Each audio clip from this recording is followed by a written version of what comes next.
This is a fun! Yeah, it's a lot of fun. I love you, SND! Yeah. Welcome to Watch Mojo, and these are the top 10 times British celebs caused chaos on US talk shows. Good to meet you, Oliver.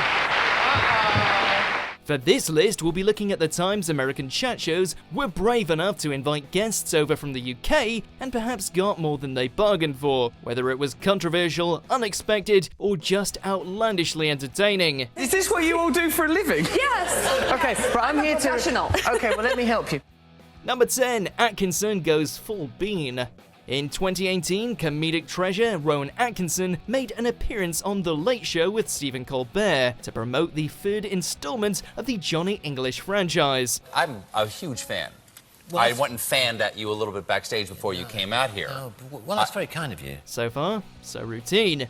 But when talk turned to Rowan's comedic roots, he reenacted a Mr. Bean-esque routine that once had an audience at Oxford laughing for 7 minutes without the use of any words.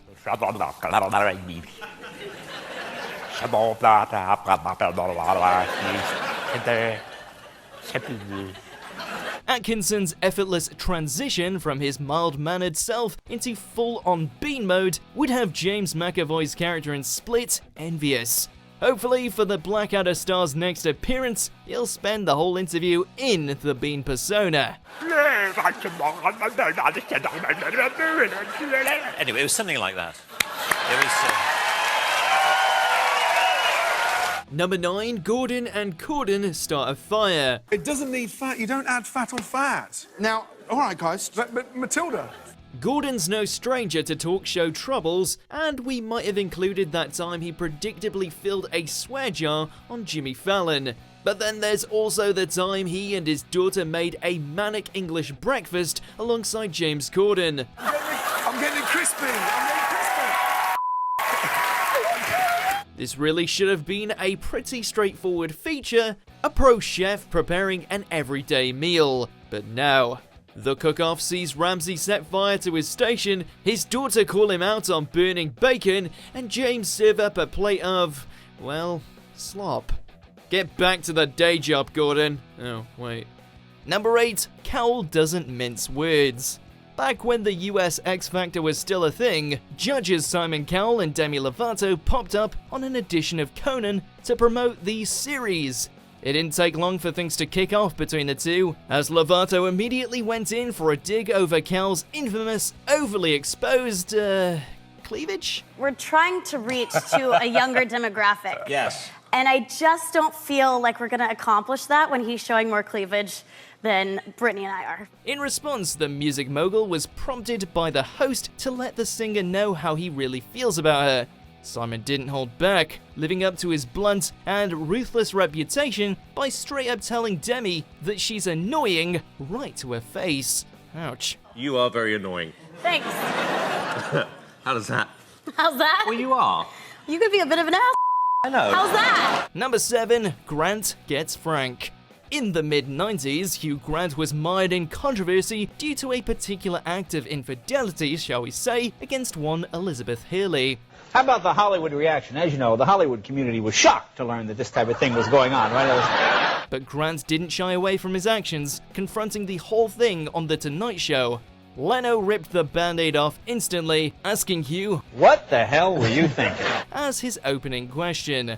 Grant listed off the excuses he could have said to explain the ordeal, but eventually admitted that he knows the difference between good and bad and accepted he did a bad thing. You can't say he didn't pay for his sins, literally. I think you know in life pretty much what's a good thing to do and what's a bad thing, and I did a bad thing, and there you have it. Number 6, Radcliffe Raps. There was some magic on The Tonight Show starring Jimmy Fallon when Harry Potter star Daniel Radcliffe popped by to show his talents know no bounds. Black Alicious' alphabet aerobics. That would be one.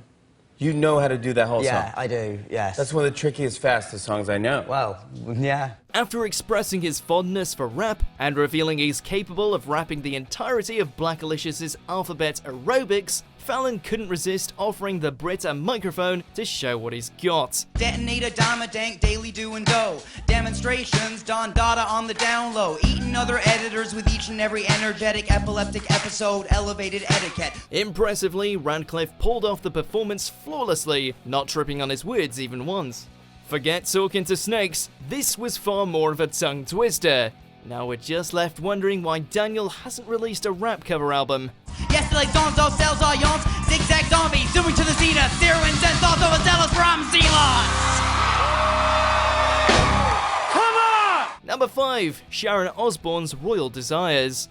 Apparently, Sharon Osborne not only wants to be a dame, she's willing to go to any lengths or sink down to any depths that it takes to get it. You said something recently, you said that you wanted to have sex with Prince Charles. Yes. You just came out and said that. Yes. The former X Factor judge revealed as much on an episode of Conan, going as far to say that she hinted at doing a partner swap with Prince Charles and Camilla while socializing with them in person. Swap, you know. Oh, you proposed a couple swap. Yeah. Whether a husband and rock legend Ozzy agreed to this proposition or would rather bite the head off a bat is anyone's guess. Sharon, meanwhile, clearly prefers the head of a lizard. Have you ever flirted with him directly? Have you ever made... Yes, I do this on his leg while we're talking and eating dinner. All right, well, yeah. Number 4, Mirren wants a kiss. Speaking of dames, Dame Helen Mirren knows how to make an entrance, as Stephen Colbert was lucky enough to witness firsthand.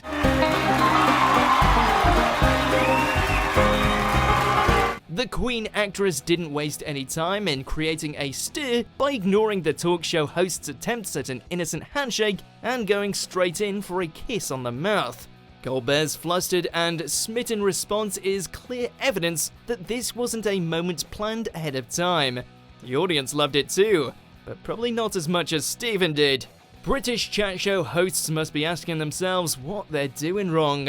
If I didn't do it then, I'd never get to do it. So, you know, I have been dreaming of doing that for about, 15 years. So I just grabbed my chance. I'm sorry. I'm so sorry. I suddenly can't remember any questions. Number 3. Gervais Talks About Adolf.